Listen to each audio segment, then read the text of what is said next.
We Yeah. moved up. We were planning on moving to Portland. I got a job working for Mr. Sun Solar here in Portland, and then he told me, Tom, go across the river and get way more bang for your buck. So Hmm. on Friday, we went to a realtor down in Washougal in Washington, and we got the list of properties. Hmm. So we had looked at one place the night before. It was supposed to be 10 acres. It was like a tiny 50 by 80-foot section with a steep hill behind it. So we go, this ain't gonna Mm. work. So Yeah. we decided to drive over up the 5, and we looked at another place close to the freeway. And the third place we looked at was where we ended up. My wife was kind of skeptical. She says, oh, it's all electrical. We kind of want gas. And I go, well, let's go look at it anyways. Hmm. Well, what it was it was a nursery, a running nursery that was going to be sold for as a nursery. And when we saw it, it was at 100 on the list. It was 180. Hmm.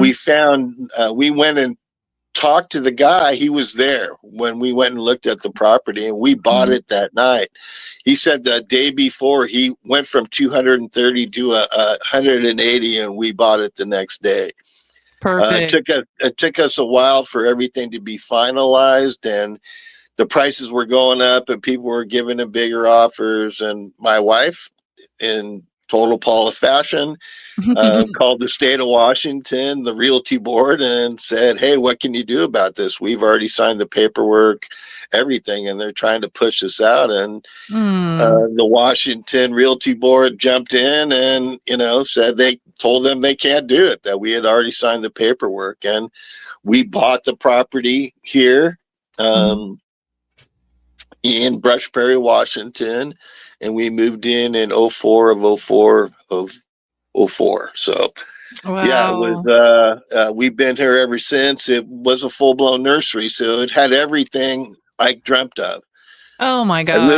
I literally visualized this place and been doing visualization practices, and all this place popped up. It had 500-foot greenhouses. Ah, It had 2 wells. It had 2.5-inch main lines. There was like direct burial electrical everywhere, like in with the 2-inch main lines. So, when I got there, everything was 2 feet tall and in pots for the most part. There was a lot of plants. Um, Also, just in the ground, like forest areas and the pines and stuff like that. And they were all about a couple feet. Now I'm harvesting the trees. I'm going, one day I'll be able to harvest the trees and thin them out and use them for firewood. So now, 20 something years later, I'm harvesting the trees and using it for firewood. And so it kind of laid out everything perfectly for what was coming down the road. amazing. So I love to grow everything and anything. And I was growing vegetables, and I had a CSA. So I was going into Portland all the time, delivering vegetables to different families. And one of them was a typical Portland community a young family household where there was like 3 families, and they all had a bunch of kids there. And when I would deliver, kids would come up and go, Farmer Tom's here, Farmer Tom's here. They would like lose their minds. And at the same time, I'm I'm started going to the medical marijuana farmers markets here in Washington, and a couple of the other guys there were showing Farmer John 420 and Joe Parker were starting to show their pictures of their grows. And so, and back then we all had aliases. So I kind of ran with Farmer Tom. I go, well, it's Farmer Tom. So I kind of ran with it. And, that was my Facebook name forever until they forced me to change it. And, that opened up a lot of doors. I started working with Zane. Yeah, with Zane. She worked at the Columbia newspaper, and I just was open to my doors. For me in life, when everybody's going right, I was going left. I never was a sheeple and following the crowd. I was going to go do my own thing in the other direction. So that's kind of what I did with cannabis too. I stayed medical, and after we voted it in Washington State, everybody was just trying to cash in as quick as possible on the gray black market. The traditional legacy growers were just doing their thing and just trying to move as much possible and rat hole as much money as they could. And we just opened our farm up to advocacy, the advocates and the media, and really showed everybody everything when nobody was showing anybody anything. Right. And then 2014 comes around, and the state legislator, they're trying to make their minds up about concentrates. And their plan was to turn it all into edibles, because at that time we were having BHO explosions all across the Pacific Northwest. So we were having these explosions because, I don't know if you know anything about butane extraction, but the butane pools on the ground, and any kind of spark from like plugging a plug into the wall to a pilot light to somebody lighting up a cigarettes, it's boom, people were dying, people were getting seriously injured, houses were literally being lifted off their foundation from these explosions. Oh my. And I'd spent enough time working with government agencies, even at that point, that you really need to spoon feed the government officials to educate them. So in San Diego, we were educating the city council, and then here I am educating the state legislators on cannabis, because they really didn't know. So Matt Markovich calls me from Como News. I'd done a bunch of pieces with them up there on legal cannabis, and he said, "Hey Tom, will you do an open blast?" So that's like the old school way before the closed loop systems, where you basically bought some butane and a glass tube and stuffed it full of your cannabis. And, you basically needed, a piece of Pyrex, a little heating pad, your cans of butane, coffee filter, zip tie, and you were in business. So it was under $100. So when we did the piece, I told Matt, well, I think we're going to do something a little different. I can do the open blast for you, but what I'd rather do is do a 3-hour symposium on everything concentrates, because we really need to educate these lawmakers while they're making decisions on what's really going on. So I invited all my friends in, Jonah Tacoma, Farmer Joe Parker, all of us got together, Jeremy John Robbins. We all got together, and I told everybody, you need to take off your big hats. We're not looking like gangsters. We're professional cannabis people. Yes. And so we took off our hat, and I said, here's our story. I want everybody to say the same thing. If we don't tax it and regulate it, it's $100 fix, and people will continue to blow themselves up. And that's what the regulators are afraid of. They don't want, they thought by criminalizing it that people would stop. No, people aren't going to stop. You're still going to see explosions. Right. So it went on the news. It was probably one of the only pro BHO concentrate news pieces that ever was out there, because that's what we told them. And then they had the top guy out of the Liquor Control Board in San Diego on the other side talking about it, and within a week they changed their minds. Wow. And they listened to us. So there's pictures of it right there of Joe Parker holding up the piece of oil, and that oil there, that was a part of what we used. So I had Joe Parker in there doing his closed loop system. He had an early Bogart closed loop system, and we were showing him about a bubble hash and RSO, and we were showing him about the different types of concentrates. That all isn't BHO. There's many different types. And, again, if you don't legalize it and tax it, we'll still have all of these. We're still going to have all these explosions and all these problems. So they changed it. And then a few months later, I got a call from NBC News. They wanted to come and do a piece on the regulated cannabis market.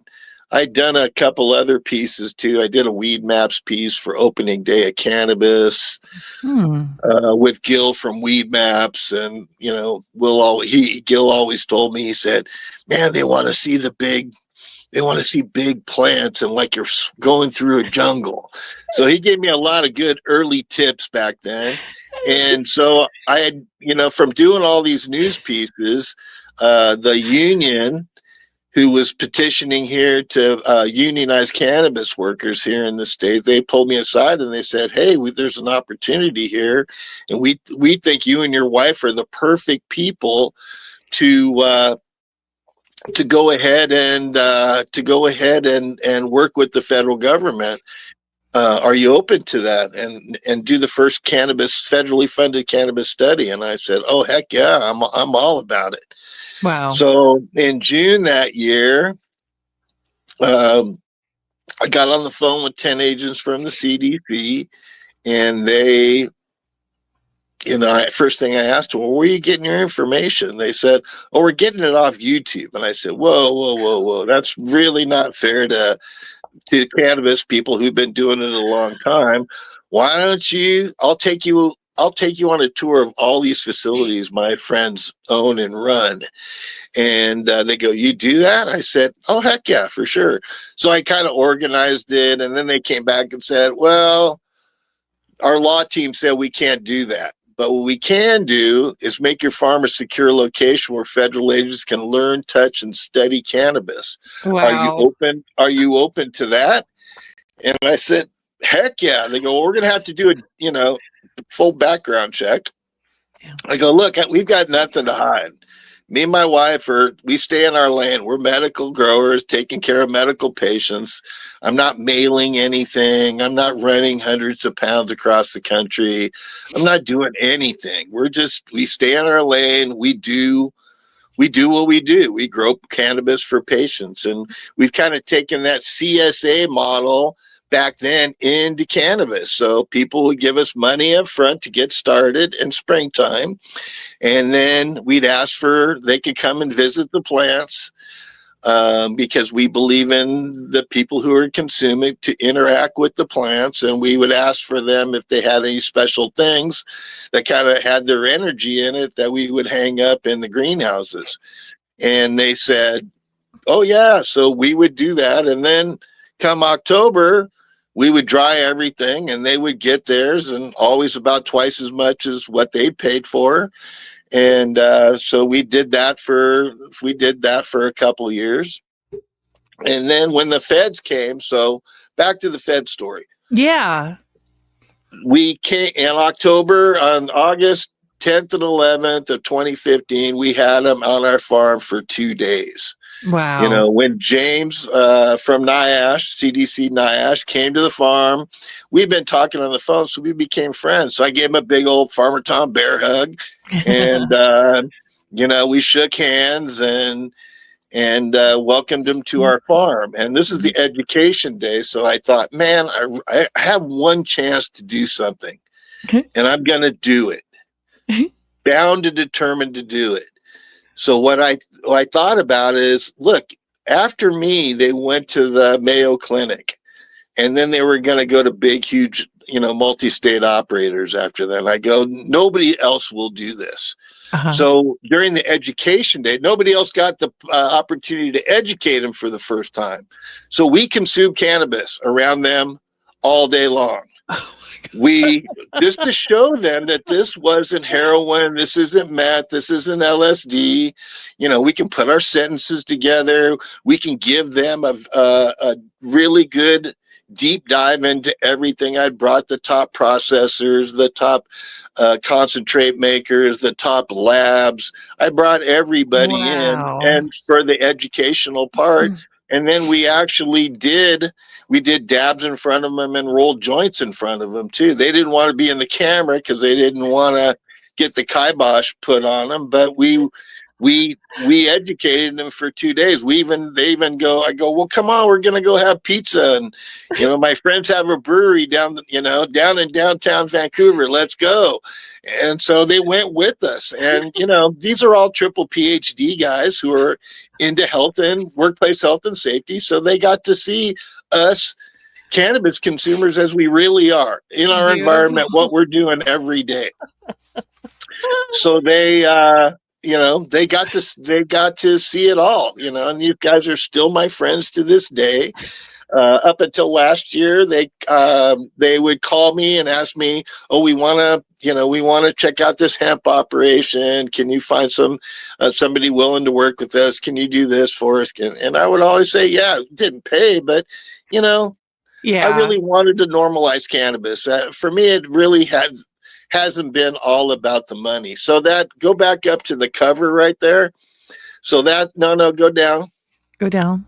Okay. Yeah. So this is the scientific study that they did on our farm. They called me an organic farm. They go, "Can we take soil samples and water samples and see all of the inputs that you're using?" And I said, "Oh, for sure."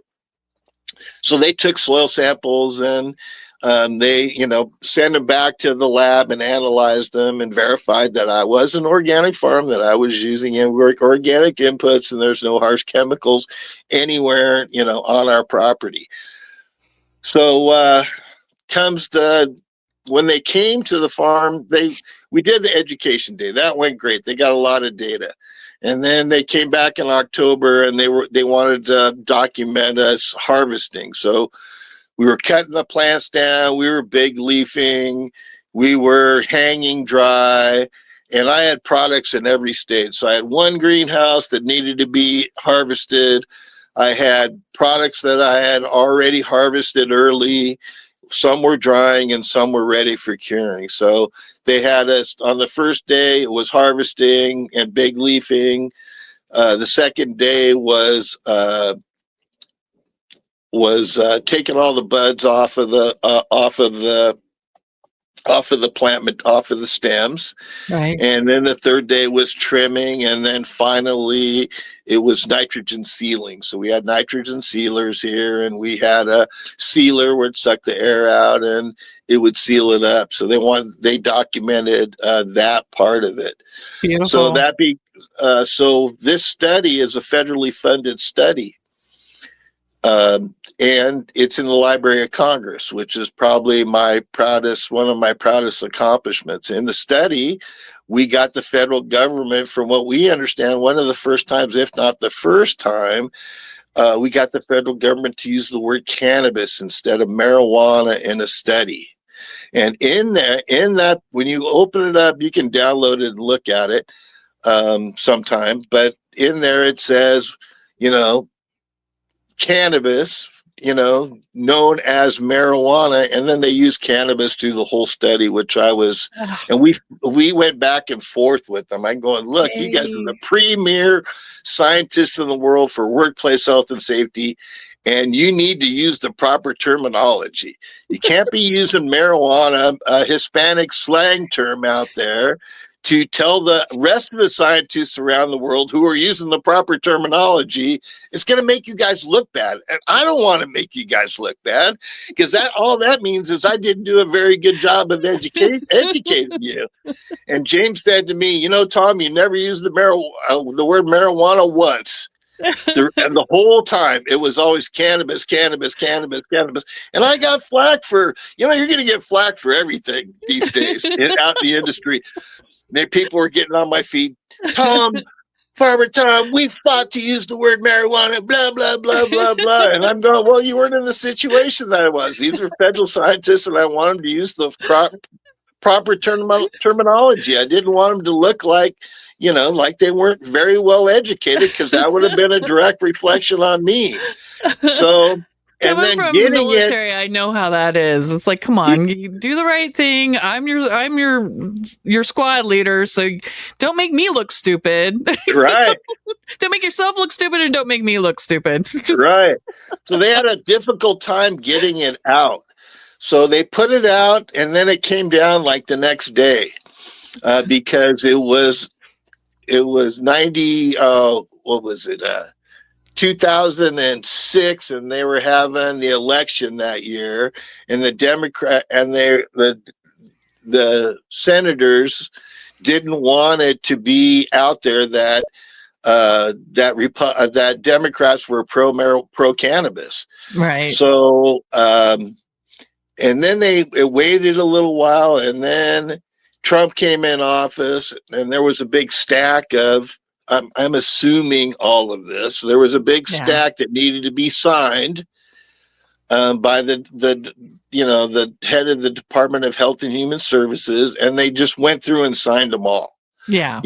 And then next morning, 6 a.m., they overnighted me early AM delivery, a stack of the finished reports, because once the public has it, then it's out there and it can't be taken back and they can't shut it down. Yep. So they got it through, and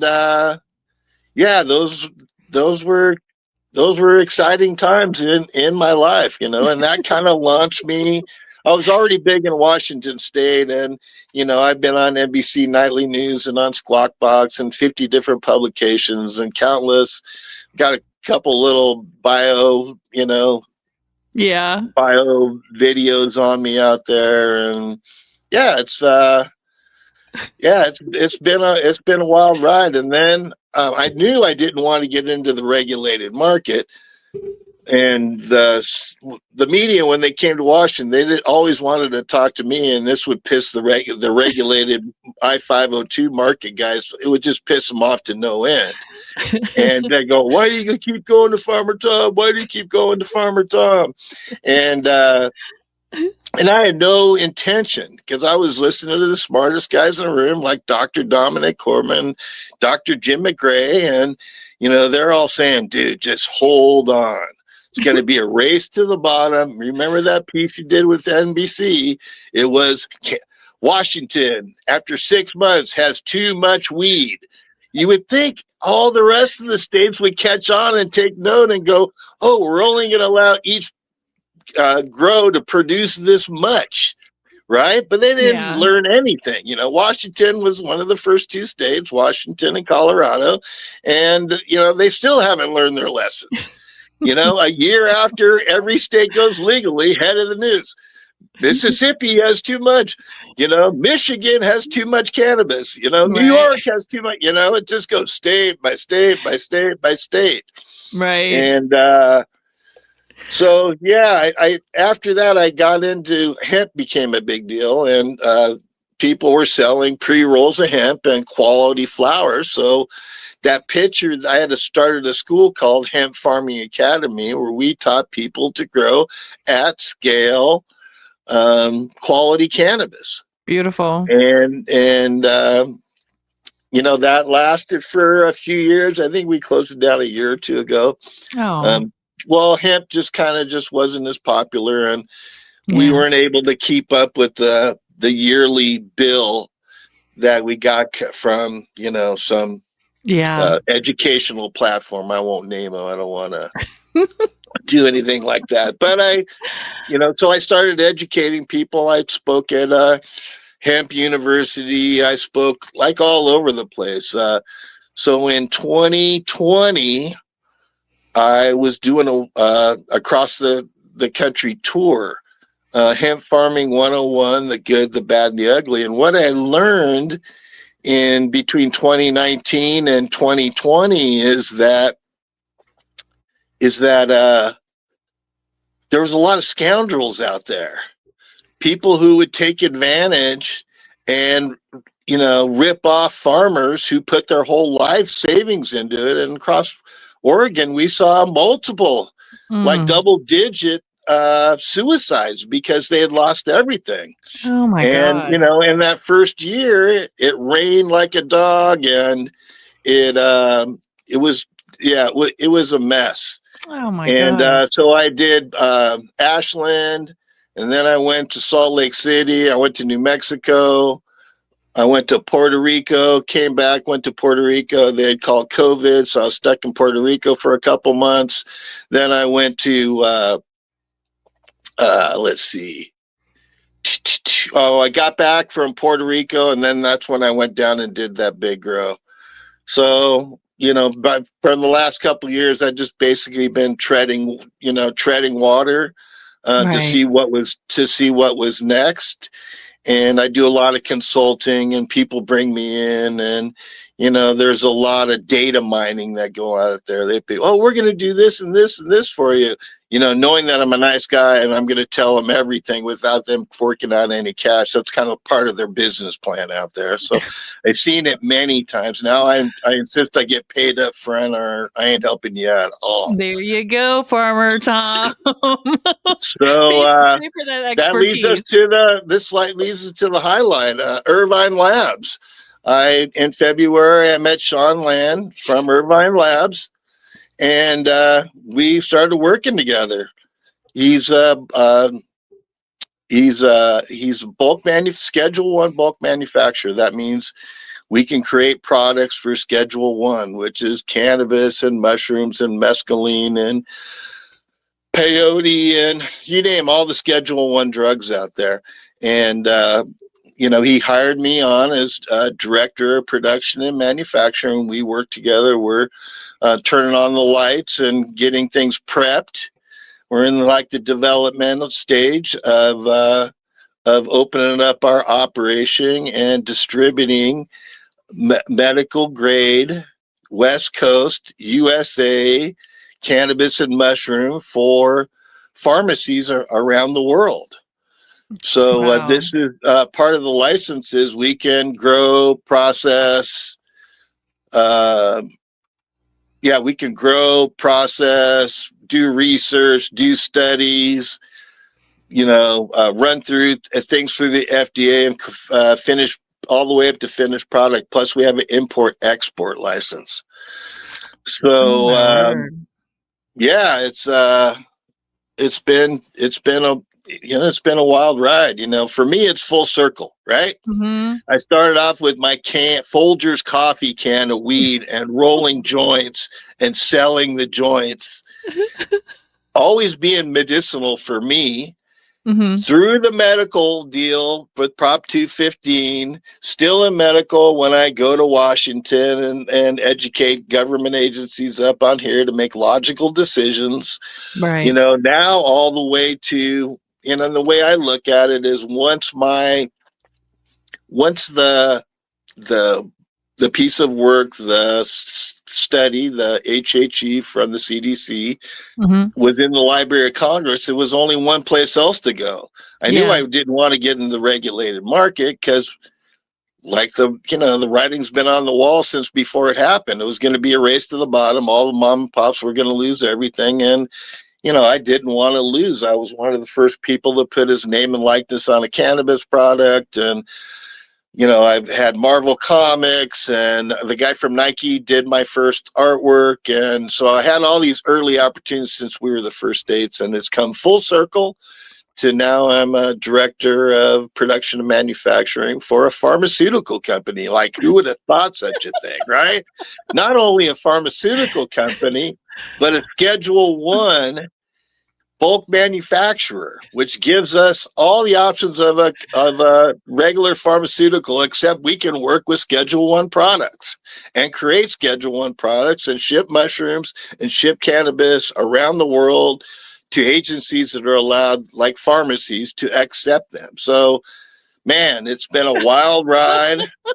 I couldn't be more tickled on, how far we've came, me and my wife, Paula. I mean, she's like my rock, my backbone. She always tells me it doesn't take much to be professional. So I do everything professional. I always play within the guidelines that we all voted in. Exactly. And, that's given me the opportunity first to work with the federal government and now to work for a pharmaceutical company. So, wow, I'm, Wow. It's kind of scary to even talk about it. You know what I mean? Well, if I mean, anybody's it's a going to wear, little overwhelming for me to like recall it all and and think about it all and see how far I've come. And I've got a little tear in my eye right now oh, when I see how far this whole thing has gone. well, if anybody's going to wear that hat, it should be you, Farmer Tom, for sure. Hey, it's been a joy and a privilege to have you on today. I can't wait to push this out to the general public. It's a huge announcement, and I wish you the best, sir. Thank you so much for coming on. Oh, thank you, Holly. It's been a pleasure. And if you ever want me back, just give me a call. Oh, absolutely. Hey, until next time, stay safe out there, folks.